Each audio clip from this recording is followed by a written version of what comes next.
always kind of knew that I had avoidant attachment style, but I never really knew how bad it was, and it was never something that I really like paid attention to until recently when I lost someone from my life. And that was due to my own avoidance from that person, my own avoidant tendencies, my own avoidant compulsions, my own avoidant mannerisms, you know what I mean? And before they left from my life, they said, "You are the most avoidant person that I've ever met." And then they told me to read up on avoidant attachment style. So yeah, thank you to that person. If you're watching this now, I appreciate you. But yeah, it really starts with perspective though. I was so used to looking at people and thinking that they're thinking a negative of me. Any negative thing. It could be like, literally today, I'm dressed in a good fit. I stepped out and it's kind of changing. But like, I'll step out, people look at me. Sometimes before I think like, oh, they're looking at me because they see something that they don't like. But more recent, I've kind of changed that. I've forced myself to change that to they're looking at me because they're seeing something that they do like. And that just comes from that avoidant mentality, which might sound confusing because avoidance is really when you're avoiding something, you know what I mean? But it breeds this pessimistic type of mindset because the reason you're avoiding people comes from the fact that you don't trust them. The reason you're avoiding people comes from the fact that you don't want to confide your feelings into them. And while that happens, you start to make reasons for that, even if there's no good reasons. You might be referring to a past experience. I know I was. And that's how you justify your reasoning for not getting into a, an intimate relationship with a friend or a girl that you just met. You know what I mean? Well, I'm not saying get into an intimate relationship with a girl you just met. I'm talking like more in the future, you know what I mean? But yeah, and it really sucks. It really sucks when you start deep in it. If someone had to ask me, like, does the Google definition of avoidant attachment style define it to the utmost quality? I mean, it defines it as someone who struggles to get into an intimate relationship with someone or trusts people or, just struggles opening up and being dependent on others. I say, fuck yeah, like, that's it to a T. And it's like, I'm reading this shit and I'm like, this is literally me. And it's insane because I'm like, damn. And the thing is, like I said, I've always kind of known, but it's like I push it to the back of my head because I'm like, in my head, I'm like, what's so bad about it? What's so bad about being independent? What's so bad about not putting your emotions into other people? Well, for me, it started getting bad when I was like faking my emotions. I'd go up to someone, they'd ask me, are you okay? And I'd respond with, yeah, I'm okay. But really, I wasn't okay. I'd respond with a smile on my face. It'd be so many times I'd go to someone, I have a smile on my face. But really and truly, like, I'm sad as fuck. You know what I mean? It's, and I wish those people knew. It's stupid because a part of me just wishes that that person would know that I'm not okay.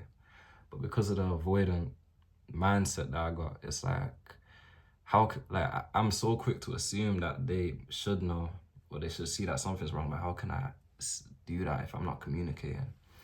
My communication skills just plummeted down so much, and that's the negatives of it. The more independent you are, the more you don't rely on others. Yes, it's gonna build your own skills as a person, make you more efficient, like in day-to-day things, but you're gonna struggle with communicating anything to anyone. Communicating your emotions is gonna seem so obscure, and you're gonna need to do that at some point. Communicating feelings and just like, even me saying it now, I don't know if you can tell, but it's just uncomfortable me saying it, but I know it's something that needs to be done. Communicating the emotions, communicating your feelings is important because, like it or not, your emotions are gonna be portrayed with your mannerisms. Now, someone can even take that as like you're behaving in such a way like being nonchalant, for example, or not seeming okay. You trying to seem like you're okay, but you're not okay. The person can take it as you're not fucking with them, or they can take it as you're not okay. But you want to roll the dice on how many times that can happen. I mean, you really gotta work on that communication to whoever you're trying to build a close relationship with. I mean, because it will come to a point where people just get tired of assuming what's up with you. I mean, and quite frankly, with my experience too, I've just found that I'm sick and tired of faking a smile, faking my own emotions to people, and faking like that I'm okay when really I'm not. And I found that through communicating my emotions to people, the people that actually care, the people that are safe for me to confide in, became more noticeable. They've came out of a very dark and crowded crowd, know what I mean? And they understand too. That's the beautiful thing. People that aren't quick to judge you but understand you, that's a very good sign that they're a friend to keep close. And you know who you are if you're watching this, but I fuck with you heavy. That's just a shout out to anyone that's shown me love before and it's been genuine and not judge me for having emotions too. But yeah, I'm just sick and tired of it. And that's the main thing that my avoidance does. It just makes me fake myself to the point where I could be a whole douchebag just because I don't want to like open up about my emotions and like be so vulnerable with people. So I'll put on this like tough act, like I'm all good and shit. Or like that, like we can get into an altercation or argument. Then after I'll be like stubborn, like, oh, I don't even care, like, nah, I mean. And I'll be stubborn to the point where the person will think like I don't care about them or like I don't love them.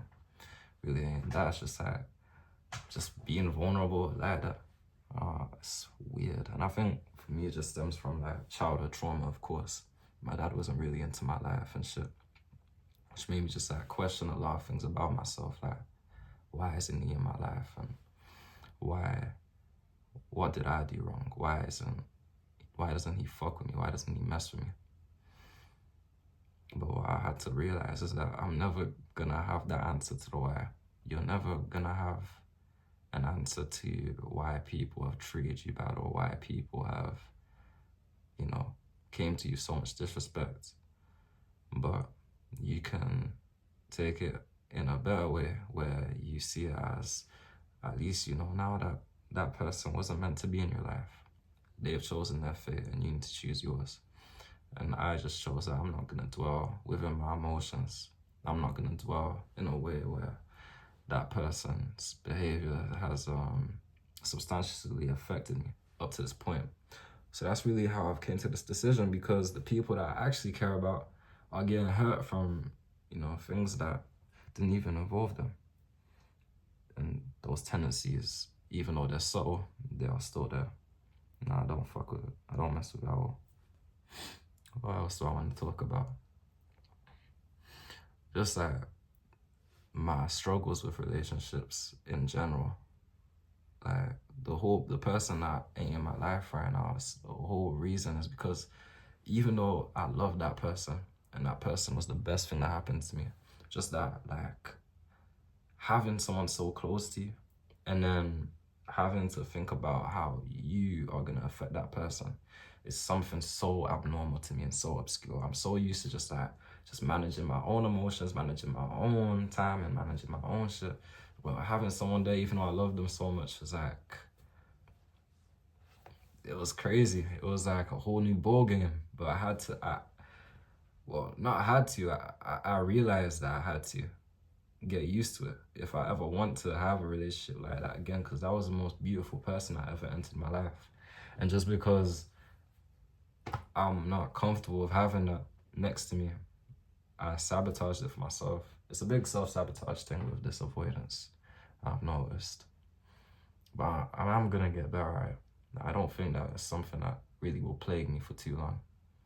I think, definitely, I have to.